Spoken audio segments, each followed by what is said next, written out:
Red Bank Zoning Board of Adjustment will come to order this 21st day of May 2026. The time is 6:30. Roll call. Antori, Here. Raymond Mass, Here. Brett Fitzgerald, absent. John Gilday, Here. Anna Cruz, Vincent Light, Here. Paul Cagno, Here. Eugene Horowitz, Here. Chris Avens, Here. Dorothy Cerullo. Here. Rebecca Flynn, absent. Okay. In accordance with New Jersey law, this meeting notice has been published in the Asbury Park Press and the Two River Times and is available on the municipal website and the New Jersey Secretary of State's website. It is also posted on the municipal bulletin board. This meeting complies with the Open Public Meetings Act and will be tape recorded. If the applicant chooses to use the court reporter to transcribe the recordings, the board requires a copy of the transcript. A break will occur at 8 p.m. in the conference room on the first floor. The public is welcome to attend, but discussions with board members will not be allowed. No new cases will be heard after 9 p.m. and the cutoff time is 9:30. Any applicants not heard will be rescheduled for the next meeting. Pledge of Allegiance.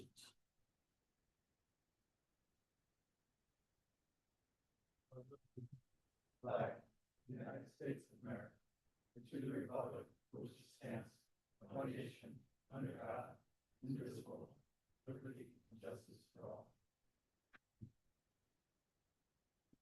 all. First thing, if anybody's here for 199 and 205 Broad Street, that's being carried to June 18th. So we will not be hearing that tonight. Mr. Chairman, can I just say one thing? On that application, Z 16087-199 and 205 Broad Street, is there anyone here who had any questions or comments or concerns regarding the sufficiency of the notice they received? And I don't see any. The board secretary and I reviewed the notice and found everything to be in order. So it would be my humble opinion that we have jurisdiction, or we have lawful authority to take jurisdiction tonight and carry this. So just so you know, Mr. Brodsky is coming off of a surgery, and that's why the delay, the request for the delay. And just for the record, he did ask to carry this without the need for any further notice, and he did consent to extend the time frame within which the board has to act. So, Mr. Chairman, if it's the pleasure of the board, we could have a motion to carry this application to Shauna June 18th, 2026, 6:30 p.m. without the need for any further public notice. Okay, I'll make a motion to carry it.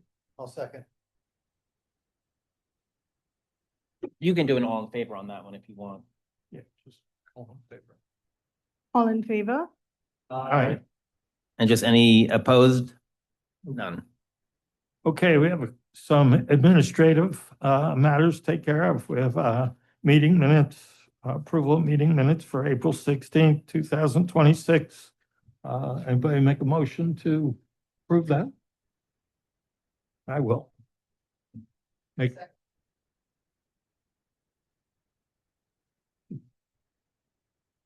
Antori, Yes. Raymond Mass, Yes. John Gilday, Yes. Anna Cruz, Yes. Vincent Light, Yes. Paul Cagno, Eugene Horowitz, Yes. Chris Havens, Yeah. Dorothy Cerullo. Yes. Okay, we have a resolution of approval for 40 Riverside Avenue. Okay, Mr. Chairman, that was a preliminary and final major site plan approval, use variance approval, and bulk variance approval associated with the request to effectuate a number of improvements to an existing senior living facility. This resolution has been distributed a bit ago, and it was at request of the applicant's attorney delayed for the adoption. And the applicant's attorney made some changes, which I'll highlight for you, but mostly they dealt with the fact that there was some confusion, definitely on my part, about whether it was the initial proposal was 4 boat slips plus 20 for a total of 24 or a total of 20. And it turns out that the resolution is wrong and needs to be corrected. The initial proposal, Sean and I went through it yesterday, was for a total of 20 boat slips. So the conditions of approval include, and there's a bunch of them, but I'm only going to hit the highlights. Obviously, well, and we start with the premise that we have to be a little careful because if you just call it a marina, Shauna, under our ordinance, marina can invoke a couple of things that we want to be sensitive about. So anyway, what we add is no adverse light spillover, no boat repairs, no boat storage on site. The boat slips are only used for residents only. They're not to be opened up to or otherwise used by the public. And this is consistent with the testimony that they presented. And we have absence of any renting of boats at the site, absence of public boat launching, no fuel station, subject to all the DEP. And again, it was, let's see, the length of the dock is not going to exceed 190 feet. And what John Junker wanted to clarify, as measured from the farthest waterward face of the bulkhead, because you remember they had a much longer dock initially proposed with much longer boat slips, and so it's going to be 109, no longer than 190 feet right now until further approved. And also, they are going to comply with any affordable housing rules and regulations and contributions. And I think one of the other requirements was that the parcel, the main parcel, and the parking lot across the street remain in common ownership because we did not want that separated.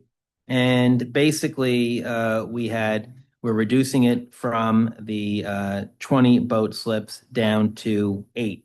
And the other unique thing about this is we've not, per our discussion at the hearing, where we did not substantively rule on the 20 boat slip process because if we ruled on it, they could not bring it back again unless it was a substantially different application. So we basically put that on the side with the understanding that the doctrine of res judicata will not prevent them from bringing that up, but we said they have to bring it back to us with a parking calculation or parking utilization study and things like that. So those were the gist of the conditions, and there was a lot of them again with regard to the landscaping, the marina, and coming back. But if that is, and again, one other important thing was, Shauna, as I recall, when they went down, I think this was one of Paul's points, when they went down from the 20 boat slips to the 8, that eliminated the parking variance. So anyway, if that's acceptable, we can adopt this as amended if it's acceptable to the board. Okay, someone like to make a motion to approve? I'll make that.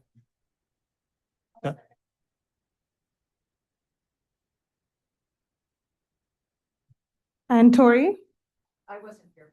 abstain. Raymond Mass. Yes. John Gilday, Yes. Anna Cruz, Vincent Light, Yes. Paul Cagno, Eugene Horowitz, Yes. Chris Havens, Dorothy Cerullo. Yes. Okay, I guess we have another resolution that we're going to carry. Yes, we have a resolution for Thrive, and the applicant's attorney called and asked if we could put that on the next agenda for the board meeting, which I have no objection to. Okay, we need to, We'll just, Shauna, if you could just put that on the agenda for the next board meeting. okay. Next up, we have 195 Bridge Avenue. Okay, and as the applicant's team comes forward, we'll just do a couple of preliminary procedural things. Is there anyone here tonight who had any questions or comments or concerns regarding the sufficiency of the notice they received? All right, we don't see any. The board secretary and I reviewed the notice and found everything to be in order. So it'd be my opinion that we have jurisdiction to proceed tonight. And what we'll do is let's swear in Jackie Derman, our board engineer, and Shauna Ebanks, our director our Director of Community Development, who's also a planner. Jackie and Shauna, if you wouldn't mind, if you could raise your right hands, do you swear that the information and testimony you're about to provide, to the extent you provide any, will be the truth, to the best of your knowledge, to help you God? All right, let the record reflect that both witnesses have been sworn. And what we'll do is we will mark into the record what we as a board have before us in our package. So the application package, we're going to mark as A1. A2 will be the architectural plot plan prepared by Joseph Donato, dated March 30th, 2026, consisting of 4 sheets. A3 is the intent to proceed. Let's see, A4 is the disclosure of ownership. A5 is the single-family homeowner communication prepared by the applicant, and it's dated April 3rd. And A6 is, Shauna, I saw an environmental commission memorandum dated March 2nd, 2026. And A7 is going to be the memo from the Shade Tree Commission dated February 9th, 2026. And Sal, sorry, did I make that up? Oh, maybe was that for a different application? I throw it in there? Okay. So let's talk. All right. So then the single family communication is the memo prepared by the applicant. That's A5 dated April 3rd. And then, sorry about that, A6 will be the T&M Associates Review Memorandum dated May 7th, 2026. This is Sal Alfieri Jr., the applicant's attorney. And we'll turn the application over to him. Thank you, Counselor. Mr. Chair, members of the board, Salvatore Alfieri of Cleary, Giacobbe, Alfieri, and Jacobs. We're here tonight to present an application that we're pretty excited about. This is we're actually seeking a use variance to convert an existing single-family house into a 2-family dwelling.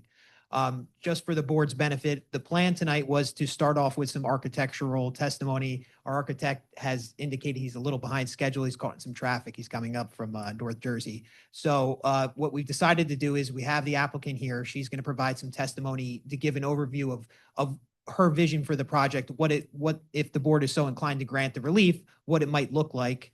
And then we have some planning testimony that we'll get into that will actually address the merits of the arguments and why we believe we should be granted the relief tonight. And then if needed, and hopefully if time will allow, we'll have the architect here and he can kind of put a bow on this for you and maybe answer any questions that we don't address. So with that being said, unless the board has any initial questions for me, I'd like to move to bring into the applicant and have her explain the project. All right. If you could just state your name and address, please. Robin Renault, 195 Bridge Avenue in Red Bank. And Robin is ROBYN YN. and RENAUD. Correct. All right. If you could just raise your right hand. Do you swear that the information and testimony you're about to provide will be the truth, to the best of your knowledge, to help you God? I swear. Okay. And Sal, would you mind if I just ask a couple of real quick questions to get them out of the way? Of course. Just so we can do our resolution. So this is information that we'll need. So, Ms. Renault, we're talking about 195 Bridge Avenue, correct? Correct. And are you the owner? Yes. And how long have you owned that, roughly? Since November Of 2025? 25. Yeah. Okay. And there's an existing single-family home at the site? Yes. Okay. And how many stories is it? It is 2 stories and an attic. And is it occupied? Not currently, no. Okay. And just so we know, what's the number of bedrooms in it right now? It's about 4 bedrooms, 1920s bedrooms, so couldn't even fit a regular Okay. bed of today. And how many bathrooms? It was 1.5 bathrooms. Okay. Thank you, Sal. Thank you. So, Robin, if you could you just please explain to the board, just in a little bit more detail, what the current condition of the house is, and then ultimately what you're proposing as far as the conversion from a single family to a 2-family dwelling? Sure. I bought the house. It was abandoned for about 2 years after the former owner was a hoarder. There was some people kind of squatting in the house in and out, so it was in really poor condition. I am looking to keep the existing footprint of the house, turn it into 2 units. The first floor would be the first unit. They would have access to a back deck that I'm just going to upgrade in place the same footprint. And then the second floor would be the second unit with a bedroom in the attic space. And then I would do exterior upgrades, just paint the siding, fix the porch, fix the deck, landscaping down the line. Keep the same width for the most of the driveway, expand it in a little bit in the back to have the proper parking.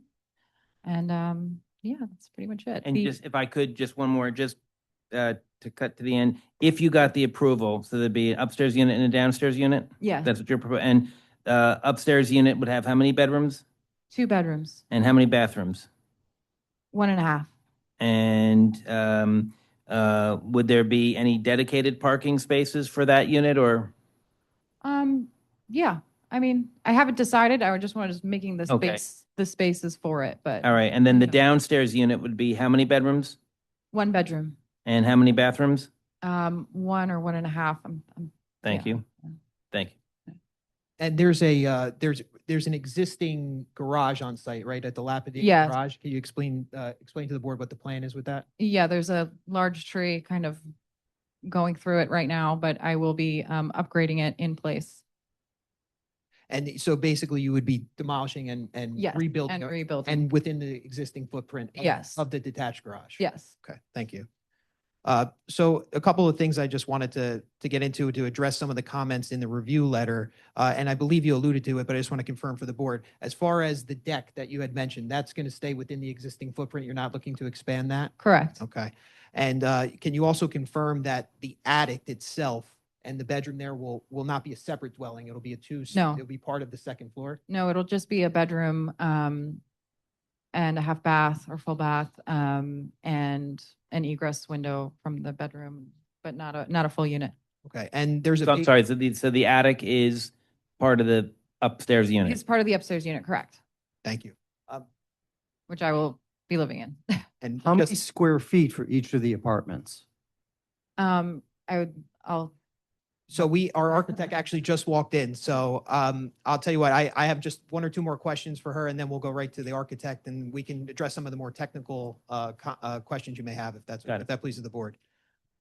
So as far as the property, there is a basement on site, correct? there is, yeah. And can you just explain to the board what the plan is if they were to approve tonight? Yeah, I would remove the access from the downstairs unit and I would just do exterior access and it would not be for the tenant's use. It would be, I will be living in the upstairs unit and it'll just be landlord access only. And the idea would be is storage only for the, Storage only and mechanical equipment. It's unfinished. It has a very short ceiling and I'm not doing much there.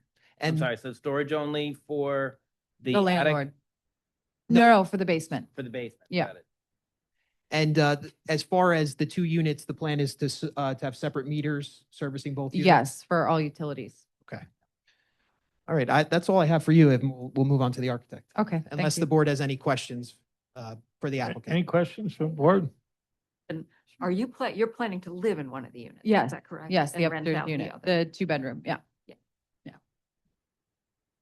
Any other questions? Yes, I'm sorry. So you're saying there's a bathroom in the attic Yeah, I'd like to do a bathroom in the attic. and then another bathroom on the second floor of the house? Yeah, and then because another it'll be a bathroom on the first? 2-bedroom. I'd like to have like a bathroom access to the bedroom in the attic. Okay, All right, thank you.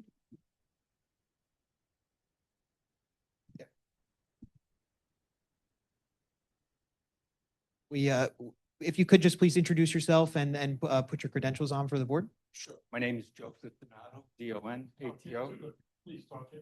No, sorry about that. Joseph Donato, D-O-N-T-O, a licensed architect in the state of New Jersey. You know, we'll just swear you in. If you could just give your business address, please? Absolutely. 14 Route 4 West, River Edge, New Jersey. Okay. Do you swear that the information and testimony you're about to provide will be the truth, the best of your knowledge, to help you God? Yes, I do. And you're testifying tonight in your capacity as a licensed architect Correct. and qualifications up to date, in good standing? Good standings. Thank you. Yes, I've been in front of the board 2 months ago Very good. and throughout New Jersey every month. Okay, Mr. Donato, you caught the tail end of the testimony of the applicant. She gave a brief overview of what the project is. If you could just get into some of the meat and potatoes of the architecture and what's planned here. Sure. So the plans that I have on the easel, all the plans that were submitted, I have A1, which is the zoning site plan. I'll start too also with A2, which is the existing structure. And since we've purchased the property, we found that some of the existing structures are terrible shape. Actually, they fell apart.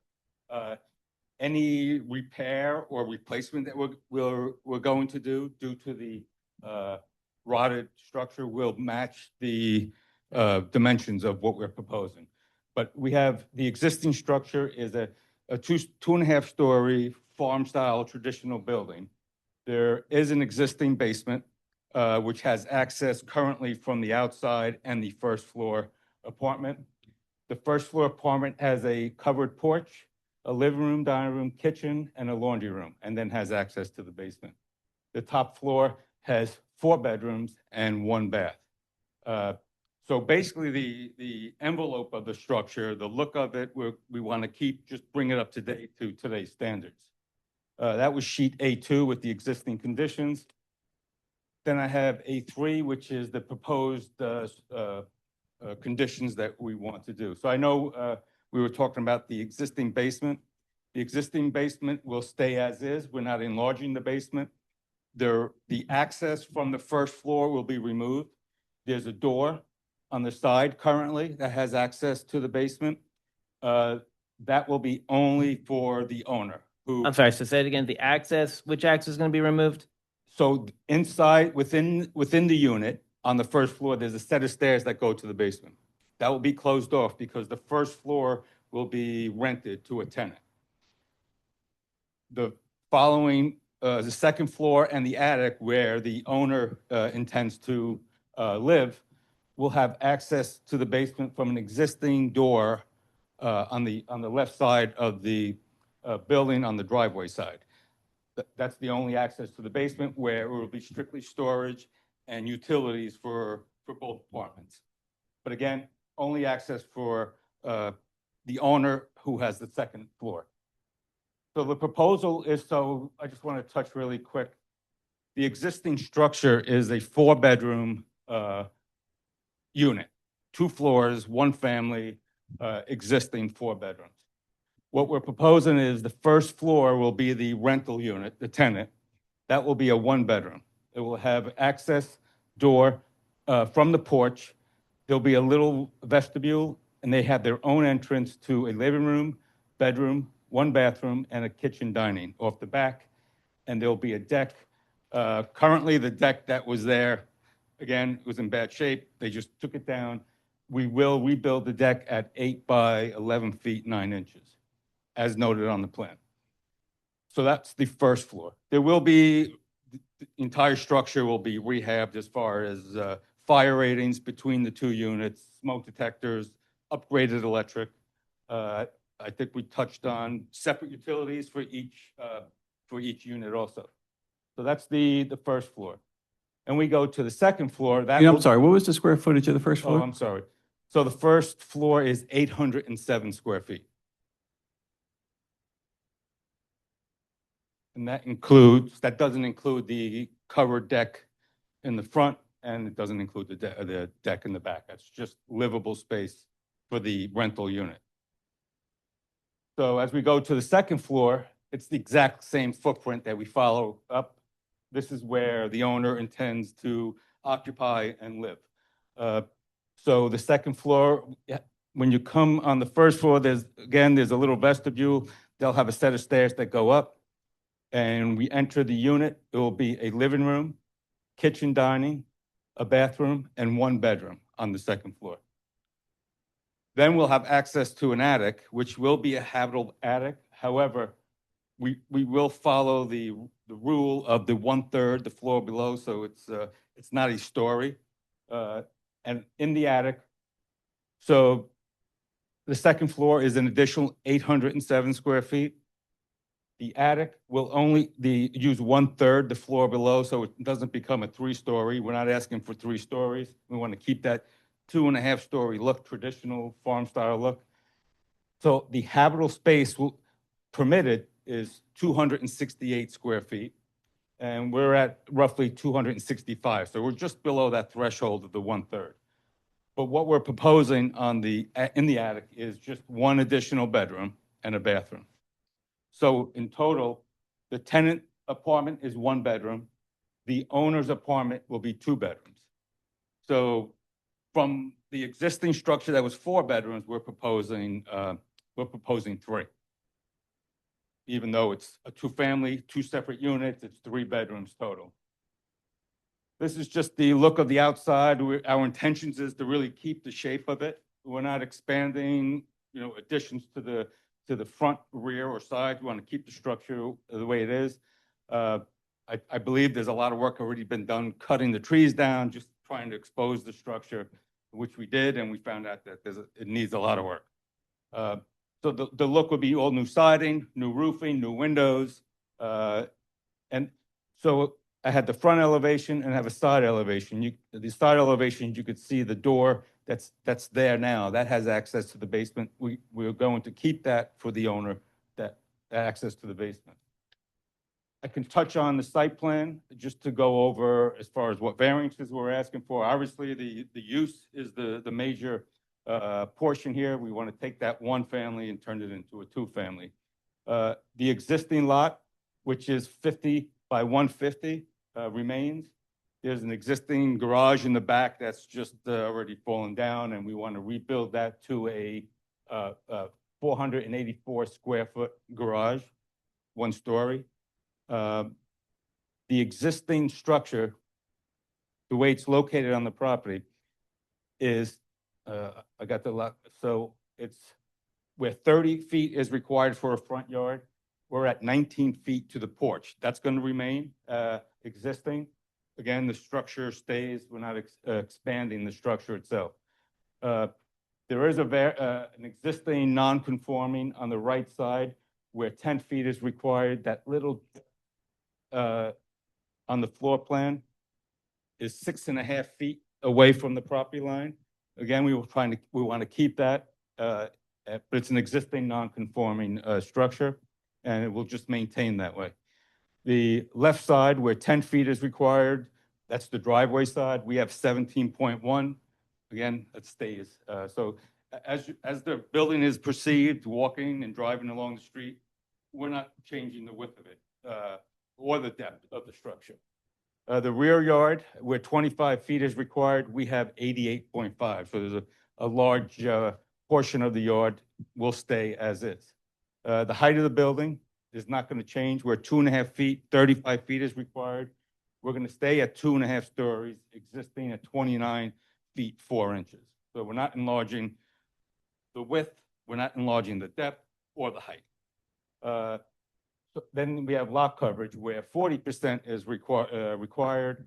We're at 29.04 existing, and that's the building, the garage that collapsed, the deck, and with the upgrades of the newer deck, the rehab in the existing single family, and proposing a larger garage, we're at 33.04%. So we're still well below the 40% coverage. Basically, the intentions is to keep the building looking upgraded with the shape, the traditional farm style look that fits within the neighborhood. Mr. Donato, can you also just confirm that with regard to the AC units, where they'll be on the plan and that they'll comply with the ordinance requirements?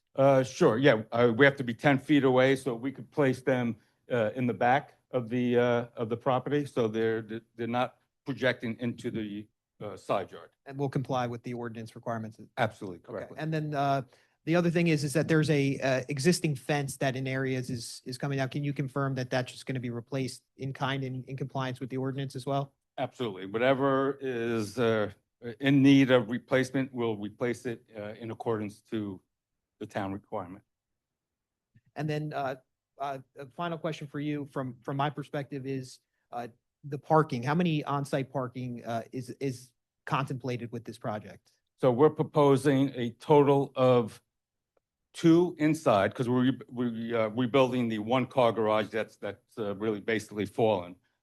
A two-car garage, and we have two spots, a gravel driveway in the back of the building, so total of four. Excuse me, how many people would be able to live if this was approved? Would it be two or three up in the second and two or three down below? So six Well- people, four people, two people, or? I really, the intentions is really is to have that one bedroom, so it's a one person, so you don't have a family of kids. And then the owner herself. Well, I mean, it could be a couple, right? Could be a couple, yes, could be a couple. Could be a right. couple. So, Four, yeah. so two downstairs and then what, four upstairs? Potential of 6 adults?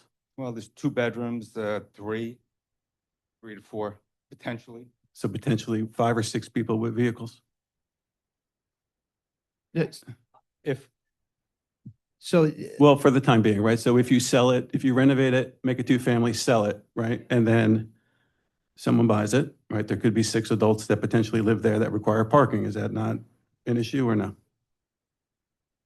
if Or I may, four adults? I think it would be 4 adults, because I hear what you're saying. On the first floor, you can have 2 adults because it's the 1 bedroom, so Yep. there'd be the 2 cars there. And then on the top floor, although there's 2 bedrooms, the idea would be is at a maximum, the idea would you have two adults. 2 to 4, I mean, 2 to 3 adults on the second floor, so you'd have a maximum of 5 parking on site. And if I'm not mistaken, I believe that and you can confirm this, that the applicant intends to redo the parking area with in the gravel area. Correct. And that would allow for 5 parking spaces. We could fit more. We could fit 5, 6 if we had to. So the space is available to accommodate the parking that the board member is questioning in terms of the adults that could live there and have cars. Yes, correct. Well, it's a single lane road driveway that leads to the backyard, right? So Yes. are you saying you're going to squeeze 5 cars back there? Talk to me about the turning of 5 vehicles if they were to be parked back there. So, yeah, the existing driveway will stay its location on the left side of the property. As you come down, we could take this garage, move it further down and we're currently parking, you come in and you park 90 degrees to the property. So I proposed 2 here with the 2-car garage. We can make that 3. And so as you park and make the turn, if you back out and you come up the driveway. Right, so that's 3. So the other 2, would they park in the street? No, 2 inside the garage. Oh, so the tenants are going to park in the garage? That's the owner, I would. Yeah, the intention is that the garage itself would be utilized by the owner. Right, And- but I mean, practically speaking, so the owner's going to come down, she's going to go to work every day, do what she does. She's going to come every day, and she's going to go down the driveway. There's going to be the tenants parking there, right? And then she's going to open the garage and pull her car into the garage each time she parks for those, is that what you're saying? Correct. And she's able to get in and out of the garage when the other vehicles are parked in that area? So we have a 50-foot wide property, and the cars take 18 to 20 feet, so there's 25 feet left to back out, K-turn, and up the K-turn. driveway. So not ideal, but you're able to do it.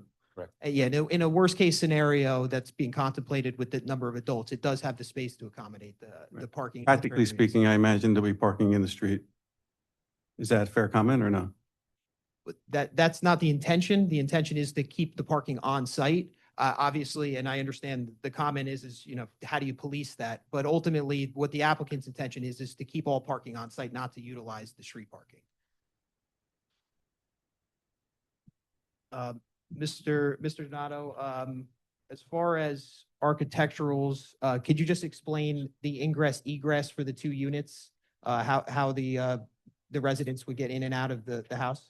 Sure, so under the existing covered porch that faces the street, there's a door that comes into a common vestibule, and then from there, one person goes into the unit and the other one goes upstairs to the unit.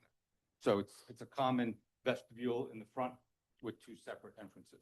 And there'll be a pathways, gravel pathways for from walking to the back. Yes, so you have the driveway, then you have a walkway in the front of the building to the front porch where there's a set of stairs.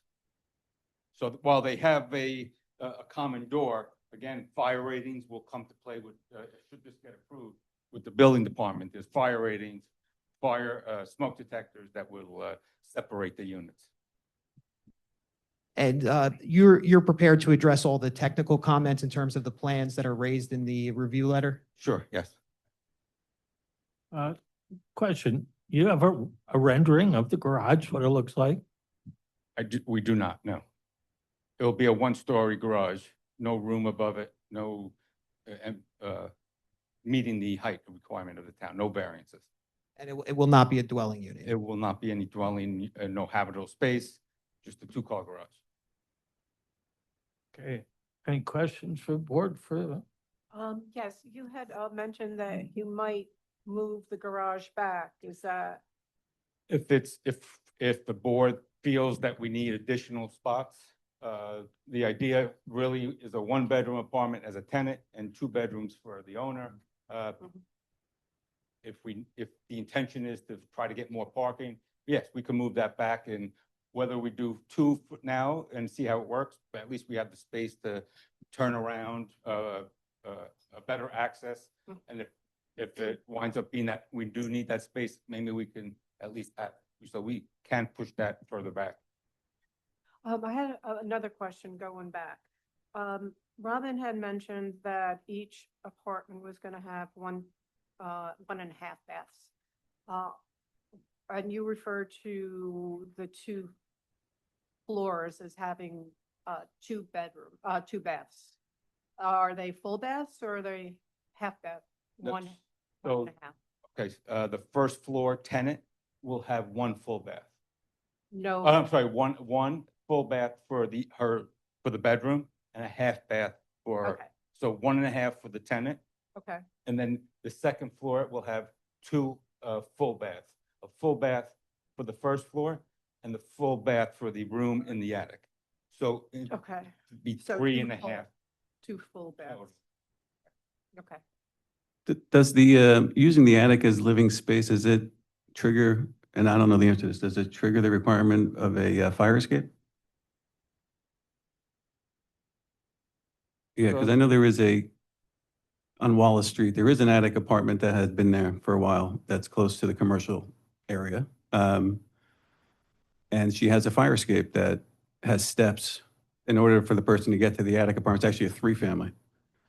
So do you know if that's required here and could that fit somewhere? So I know the code permits a 3-story building as long as it has access and exit from within the unit. You don't need the fire escape. I don't know, maybe the fire escape was previously existing in there. I'm not sure. Because honestly, I don't think you're permitted to have new fire escapes as a means of egress. But we are we're less than 3 stories, we're 2.5. Although it is the 3rd level, you're permitted to egress within your unit.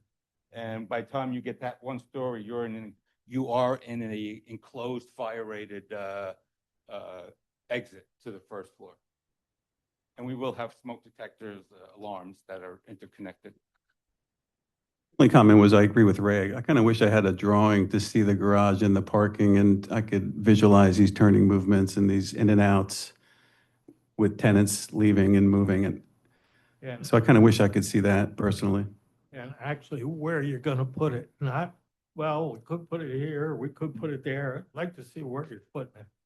Right, I do have it located on the site plan, but I understand, there's no drawing of what it looks like. Well, but you have it on the site plan based on, before we talked about the number of parking spaces you might Might need, push it. so Mhm.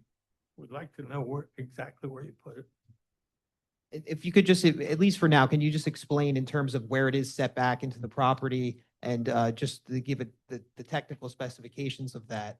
And we do hear the board's comments with regard to a rendering. And obviously, unfortunately, we don't have that for you tonight. But for purposes of the application tonight, what we can do is, as I said, I'd ask Mr. Donato just explain to the specifications. And then if you have any other questions for the architect, we could put on the planning testimony. And if at any point you need some further information, we can get that for you. Sure, so the building, the garage that's proposed is 14 foot high, where 16 is permitted. It's 484 square feet. There'll be 2 doors in front exit. And again, it's only a 2-car garage, no room above it, no stairs, to above. It's currently located 6 feet from the side property line and 38 feet from the rear property line. Currently, at that location, it permits us to have 2 parking spots against the property line. If we end up coming back or providing plans, we can have an option to push it further back, still in accordance with the setbacks. And then again, that will give us an extra parking stall. And as far as the existing site now, it's a 4-bedroom house, correct? As it currently constructed? 2.5 story, 4-bedroom structure, yes. And so Mr. Cagno, your comment earlier with regard to that, the existing site itself, with the 4 bedrooms in the worst case scenario we were talking about in terms of adults, in that instance, you could have 4 parking spots currently on the site. And what we're proposing now with the 2-family, I guess in the worst case scenario would be 5 cars. And the idea is that the application itself actually proposes to extend the driveway, the gravel part of the driveway back further, which makes it more accessible for the parking. So in this instance, we actually think that what we're proposing works for the 2-family. Obviously, I'm saying that because we're here to present the application, but the idea is it was thought out to say, let's expand this and provide the parking necessary. But we do hear your comments, worst case. Yeah, I mean, I do think there is a difference between a 4-bedroom single family with 3 or 4 cars. Sure.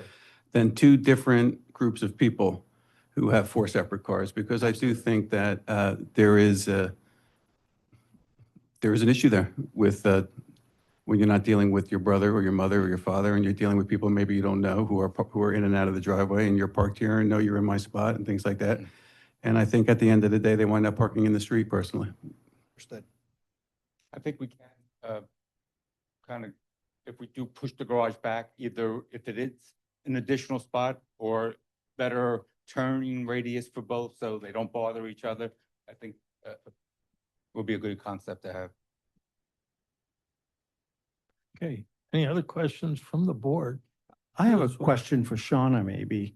Shauna, in this residential zone, do we have a minimum standard for habitable floor space for a 1-bedroom, apartment? No.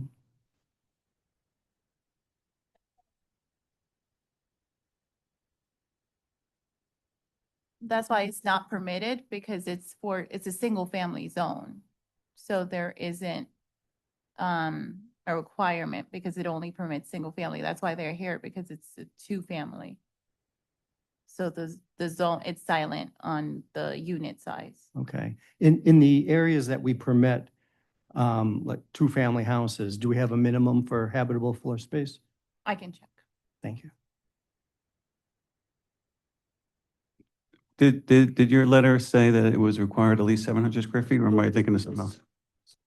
The ordinance says that there's a minimum, for that zone, there's a minimum gross habitable floor area, depending on whether it's a 1 or 2 story, not whether it's a 1 or 2 unit.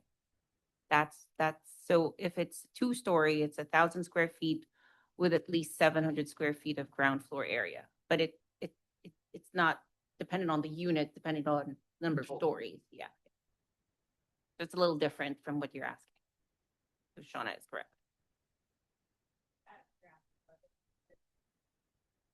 900 square feet.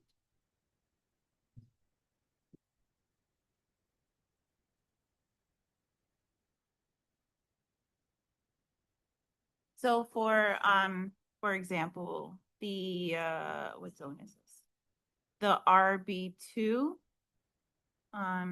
the single, two family dwelling is 1 story is 1,300 square feet, and a 2 story is 1,400 square feet with at least 800 square feet of ground floor area. So that's for a two family. So 800. 800 on the ground floor. Yeah, so they're about close to that. Well, they're over it.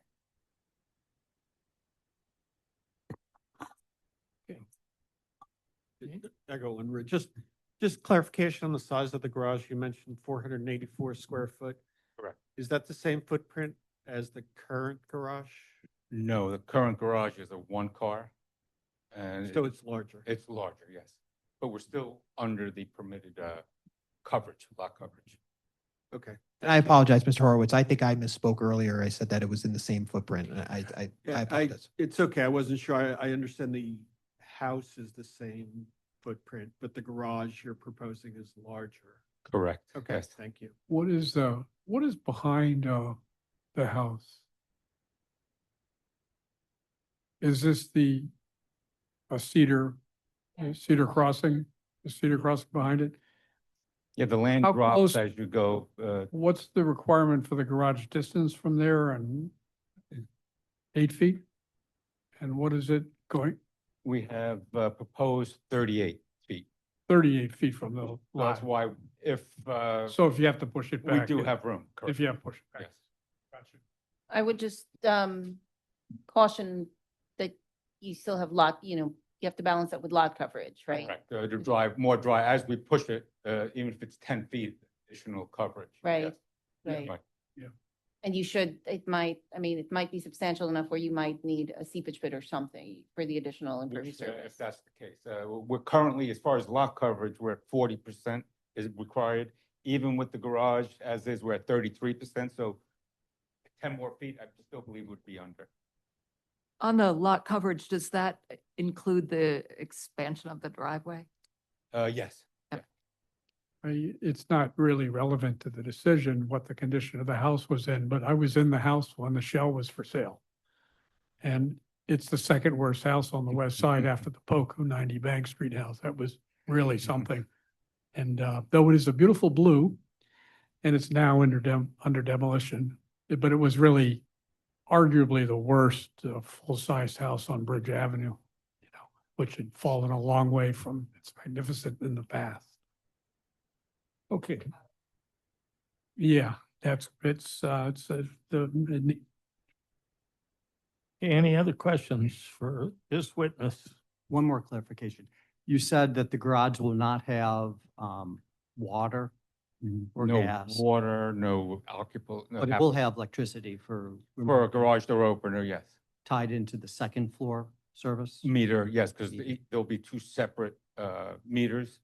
So yes, that will be tied into the owner. Okay, thank you. Okay. Any more questions for this witness? Any questions from the public? What was that? So, Mr. Chair, the applicant just wants to get up and explain a little bit more detail about the lot size. Although I believe the architect addressed it, in some point, she's just going to talk about the parking for you. And then from there, we would move into planning testimony. Okay. Yeah.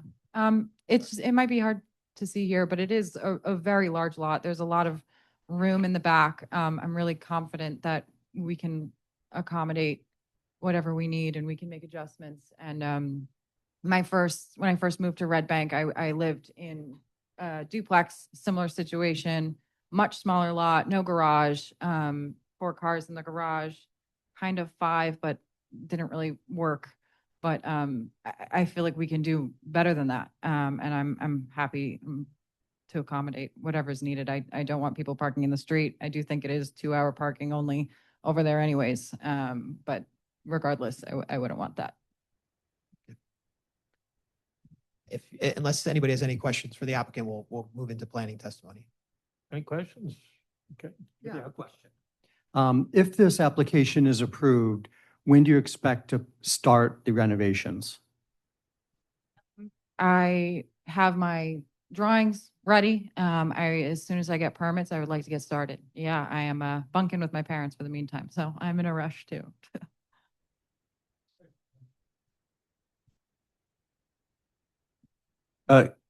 Other witness? I just had a question for Kevin real quick. Kevin, is there an affordable housing fee?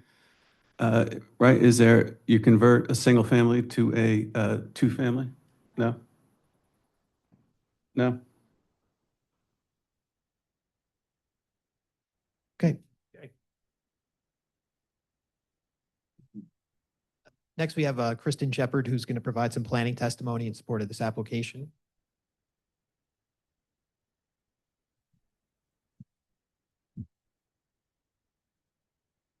Kevin, if we could mark this A7, it's the planner A7. exhibit. And what is this, Kristen?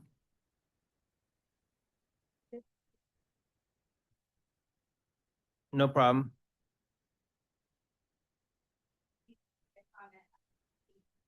You know what? Why don't we just swear you in first?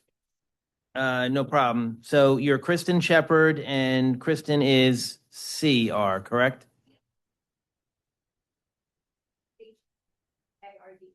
Okay. And your business address? And I think you were here previously, correct? Yes. And she's from Christine Cathone's office, and you're testifying in your capacity as a licensed professional planner. Perfect.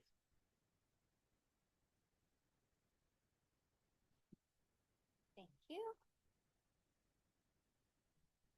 Okay.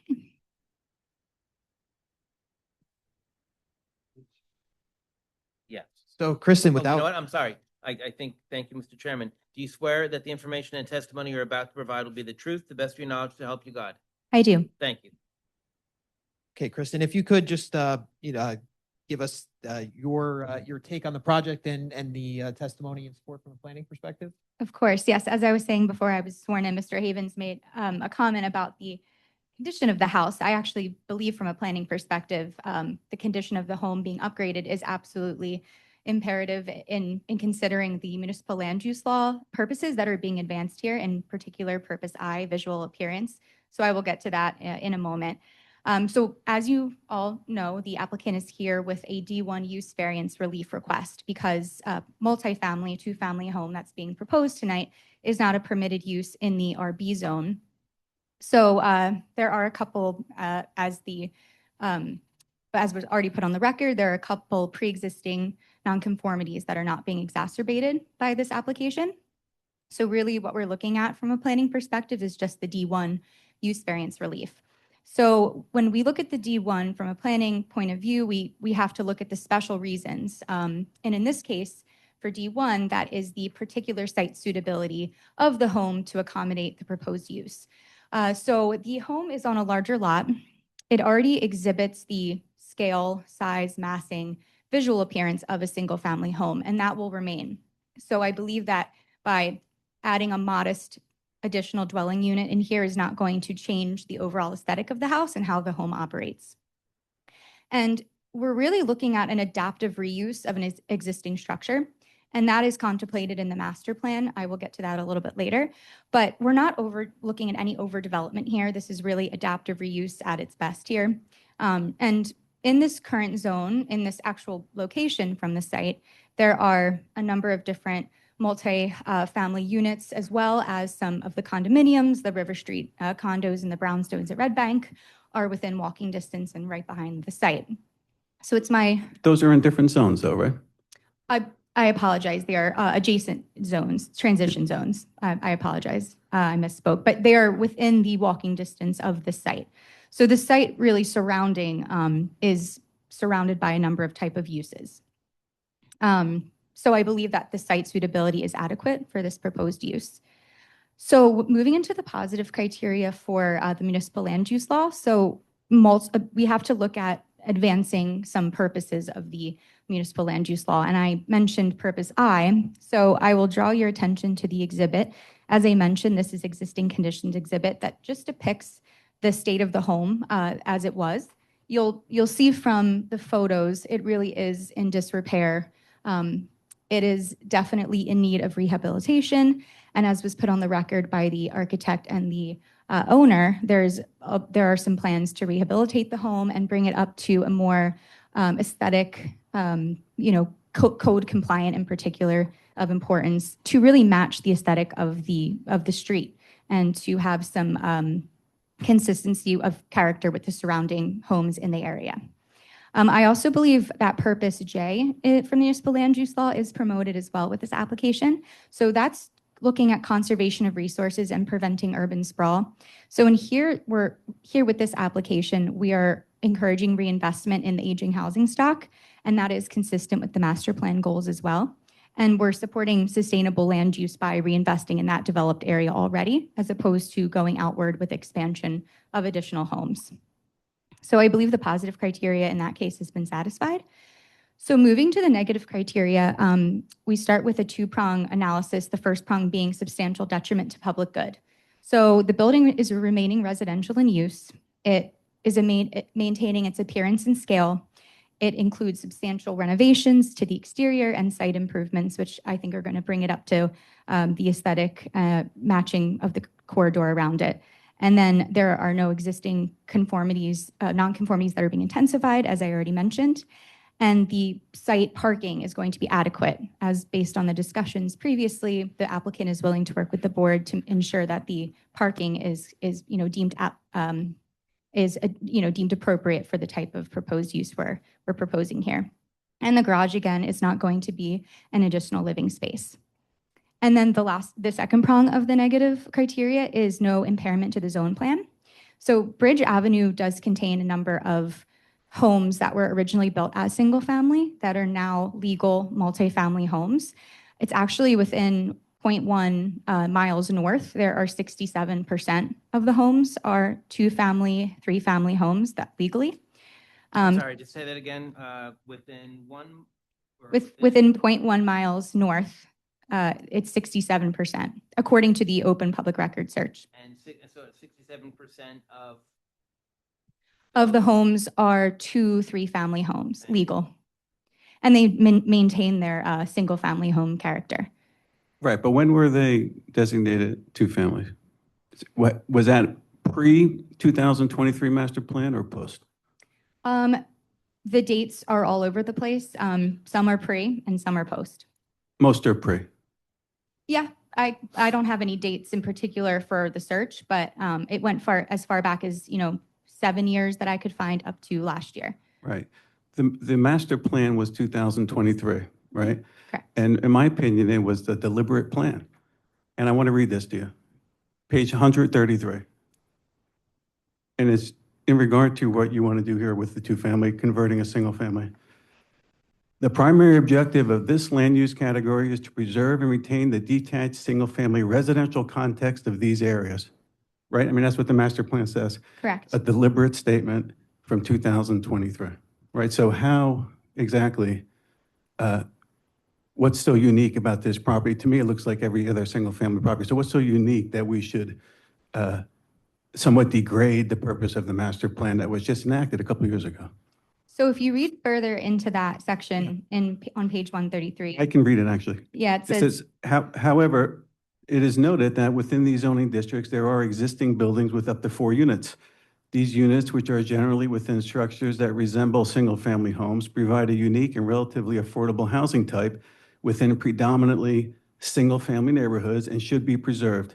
It is recommended that the borough consider adding residential uses of up to 4 units as conditional units within the RB and R-B1 and R-B2 districts, subject to maintaining a single-family scale and providing the sufficient off-street parking and other infrastructure needs.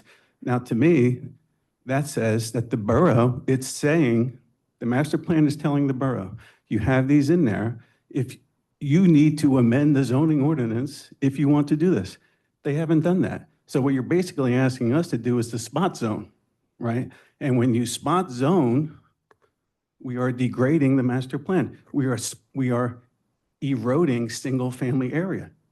I mean, that's deliberately put into our master plan. So I'm not, to me, it's a degradation. We shouldn't be spot zoning. The dangers of that, when we did the master plan, the whole town was involved.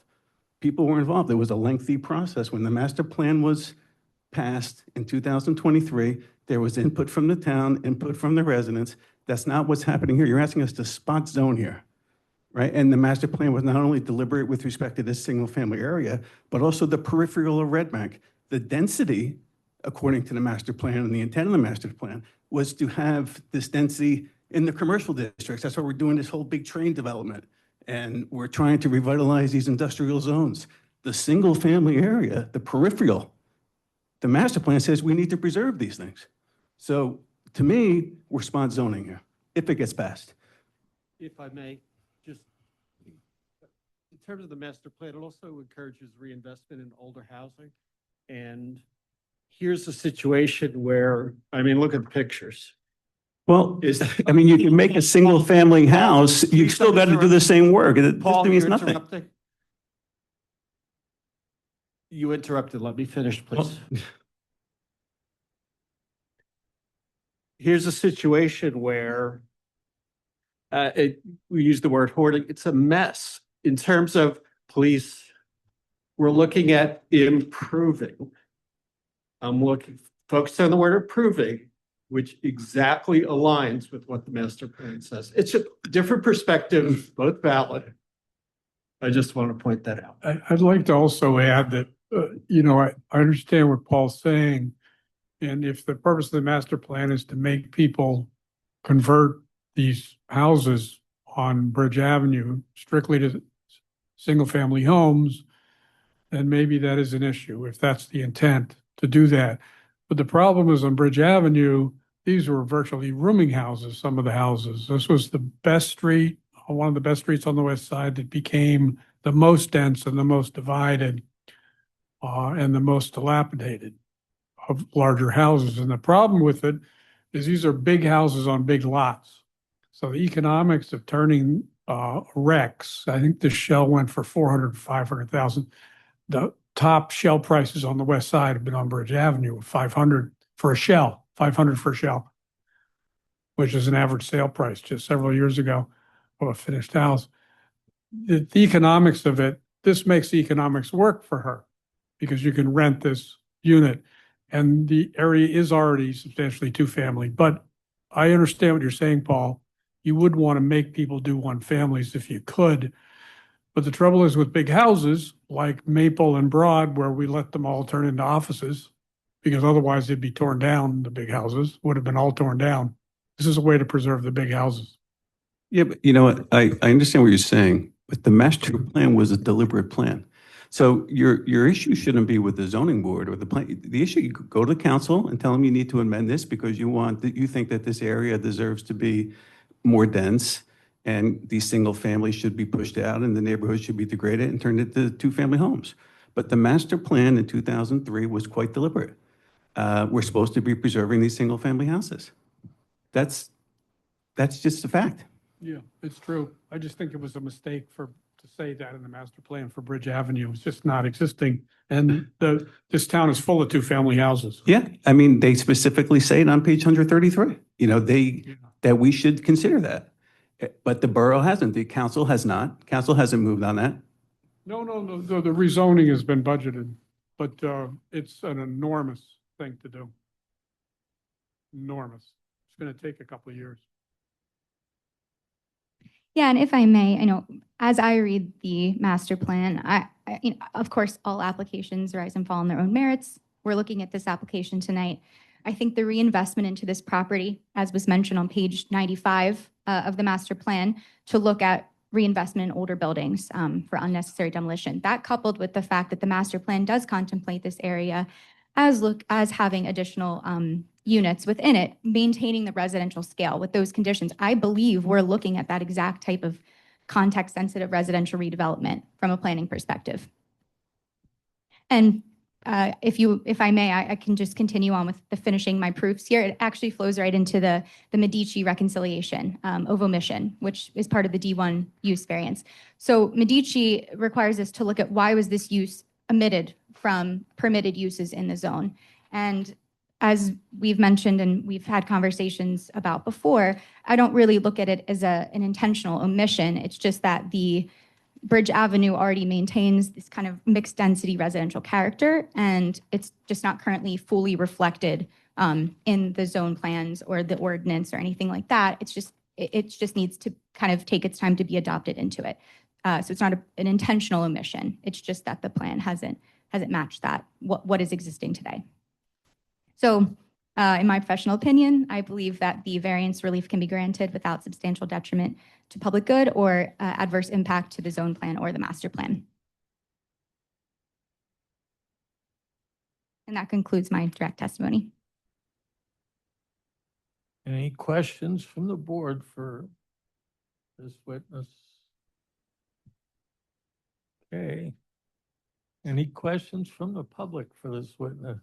I don't see any, so close that. Want to wrap up with Any testimony or No, any comments? Yeah, thank you, Mr. Chair. So obviously, we hear the board's comments tonight, and we understand that you're looking for, at least at a minimum, a little bit more clarification on the parking. But as testified, the site itself is a rather large lot, and we have the ability to adjust the parking in a way that could address it. And as addressed in the review letter, as it stands now, we're in compliance with the parking requirements in the ordinance. That being said, we are ready, willing, and able to address any concerns that may be raised by the board as far as, this fifth off-street parking spot. But as of now, we're comfortable in terms of what's been presented as being a sufficient plan to address that parking with the ability to push it back if needed. So with that being said, obviously we're looking for, we hear the comments it's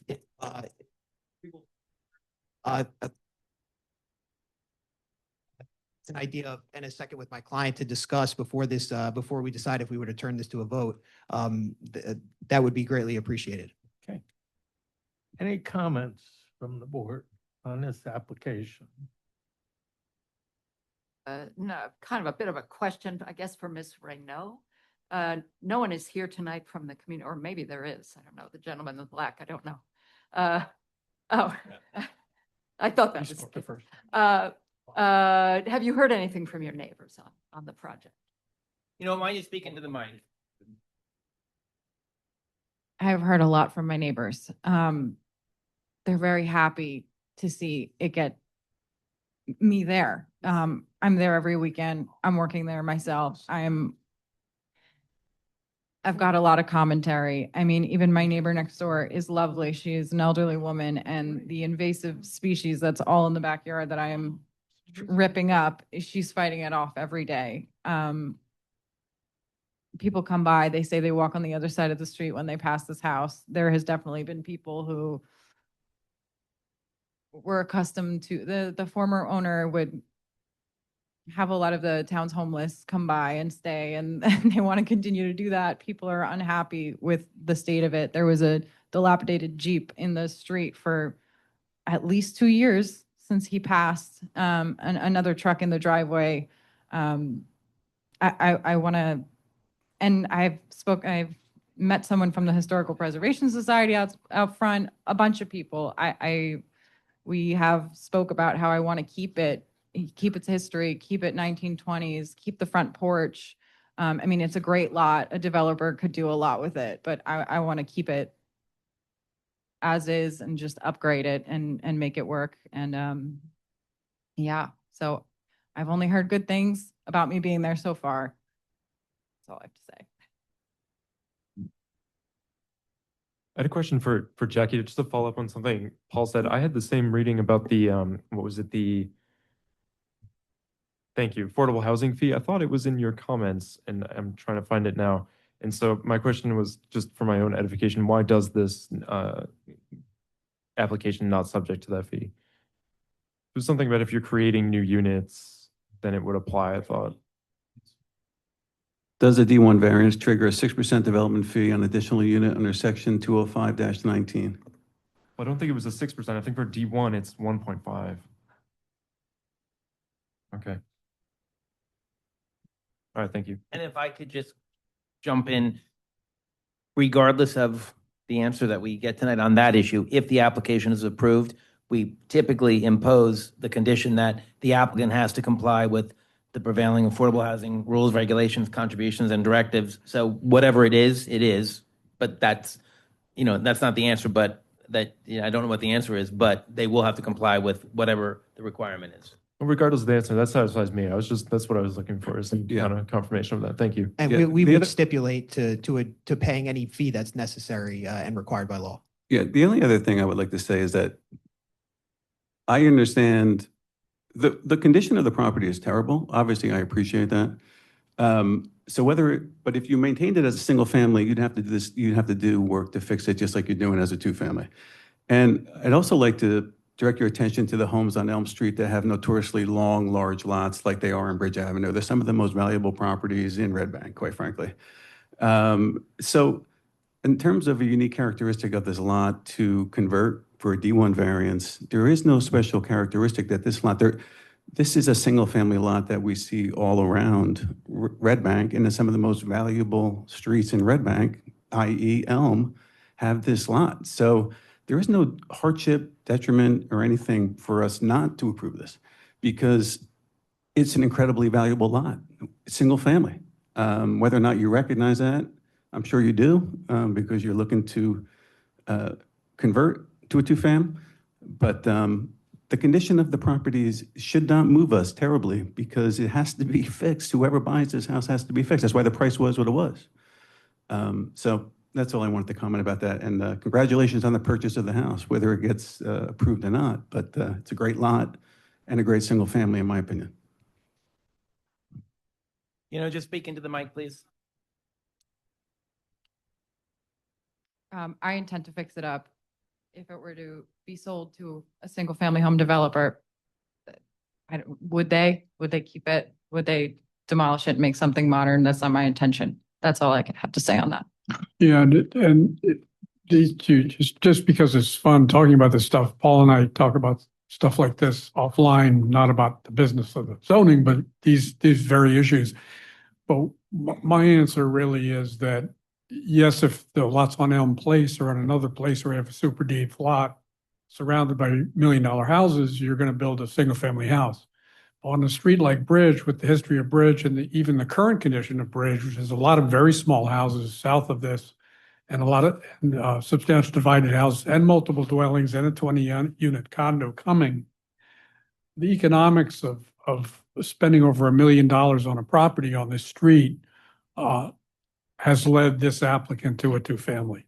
And I think that's a pretty reasonable conclusion.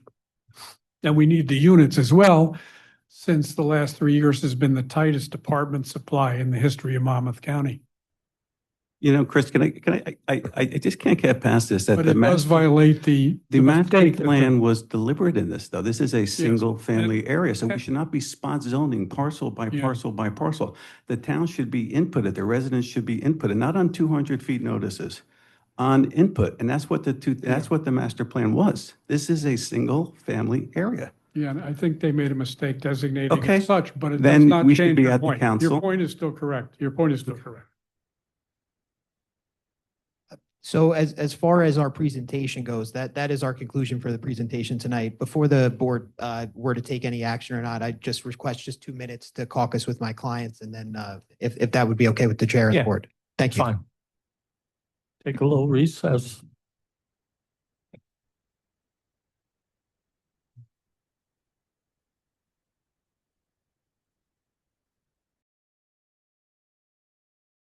So I had a chance. For the record, everyone is still here. No one left. No one literally left today. So we're all still there. Thank you, Counselor. So I had a chance to caucus with my client. We believe what we're presenting to you tonight is a great product for the town. We're really proud of what we're proposing. So at this point, we are completed with our presentation, and we ask the board to vote favorably for this application in light of both the planning testimony, the architectural testimony, and the testimony from the applicant, and what we perceive as a real benefit and upgrade for the existing lot. So thank you again for your time, and we'll defer to the board's decision.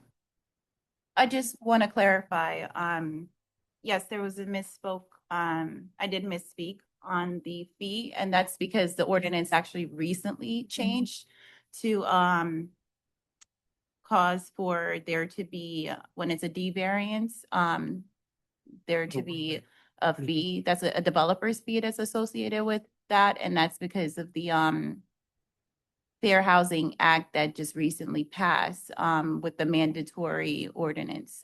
So that's where this came in. So it's 1.5% of what? No, it's 6%.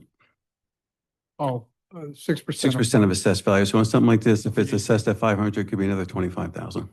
So that will be also calculated at the, when they go for construction permits. That's at the time when this is calculated.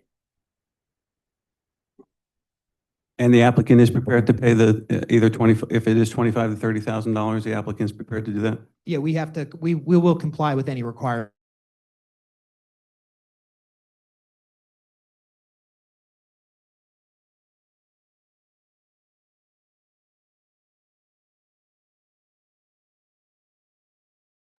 Does anybody like to? Can you just clarify the parking?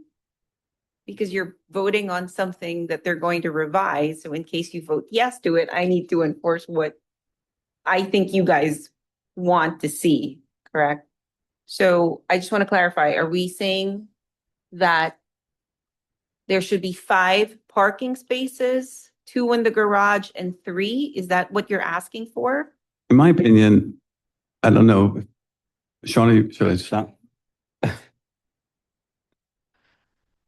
No, Ray and I think the whole board wanted to see a drawing of the back. So I don't know if we should vote, quite frankly, or you want to do another submission. But if you're resting and you want us to vote on what you have submitted, I would make a motion to deny the application for that.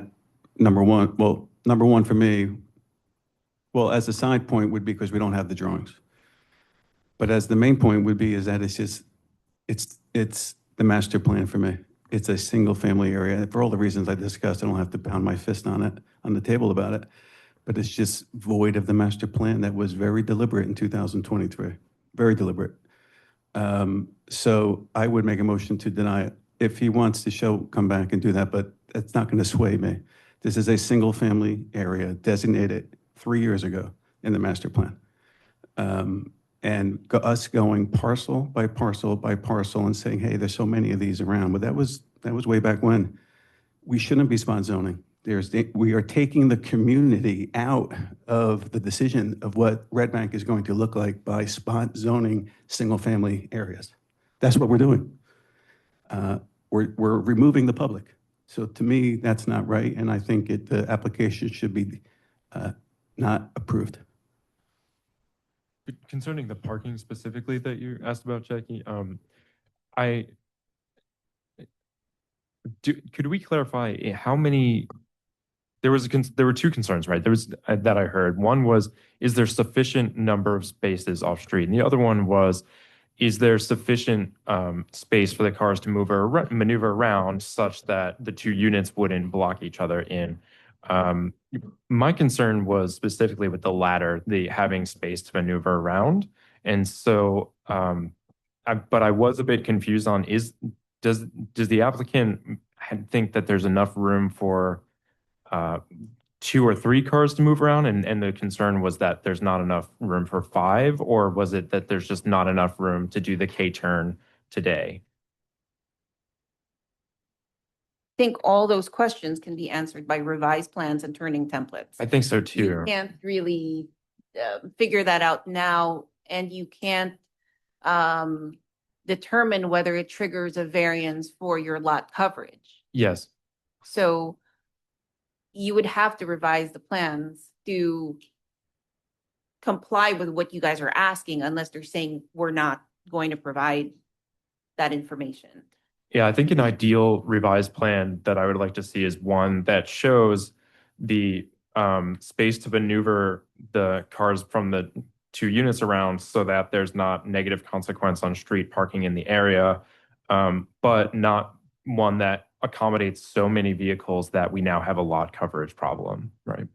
So we're hearing your comments loud and clear, and I did speak with my client. So if it would please the board, what we could do is revise the plans to be a more detailed as far as the parking area, more specifically addressing any turning radius, and in light of the fact of talking about this worst case scenario of 5 cars, if there would be 5 adults with these 2 dwelling units. So if it would please the board, we would come back with a revised plan and, be able to address any questions related to the parking specifically. And I think, as far as the other testimony, we would rest on that, but it would be at least to come in and give the board a better idea of what the parking would look like, both as we contemplate it as to be used and then in the worst case scenario as well. And also include a drawing of the garage. Absolutely. I mean, we're sitting here trying to picture what it's going to look like, and it could be a square box. We have no idea what kind of garage you put up. Full drawing.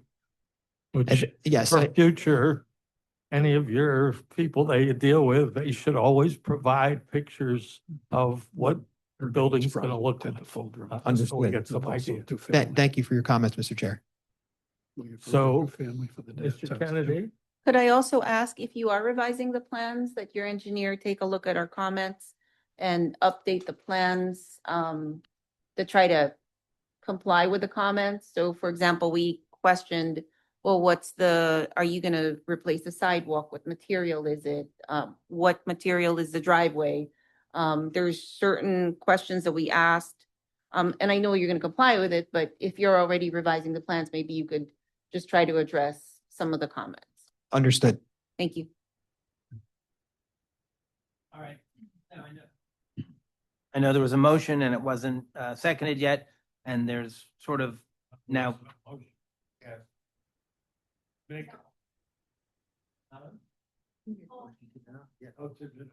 But it wasn't seconded, and then we had the request for an adjournment. So Shauna, just if there was going to be an adjournment, what would the hearing date be? Because, but actually, before you do that, we want to be realistic because how long it'll take to revise the plans, and it has to be in 10 days in advance. So it might not be the next meeting. We have the June 4th meeting, which is open. There are no applications scheduled, and then the 18th, which we have the larger application, but again, I don't think this would take longer, so we can tack it on to the 18th. So Well, we can be the first you know, hearing. I really don't want to agree to that. I am not here on the 18th, as I previously told everybody. The 18th doesn't work for me.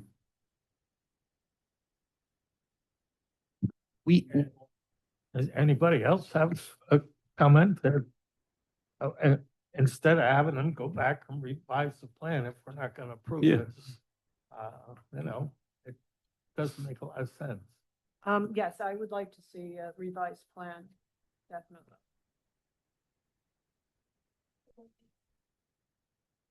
July? For the board's benefit, I did speak with my team back here, and they believe the plans could be updated and be submitted so that they could be within the 10 days to get to the fourth meeting, so Mr. Cagno could be present. So that's our intention, to get the plan ready to go and submitted back to you within the time parameters required by the MLUL.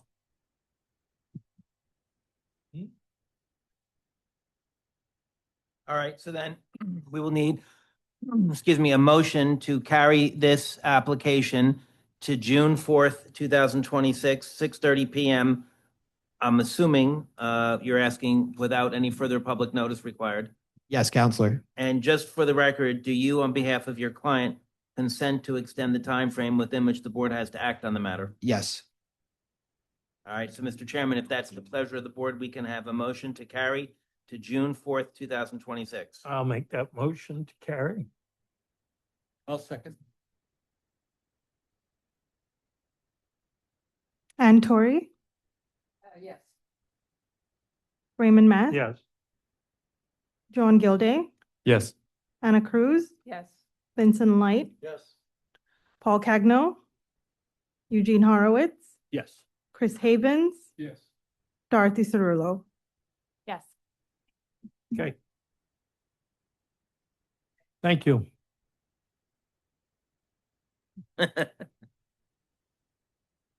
Motion to adjourn. Second. Make that a motion, please.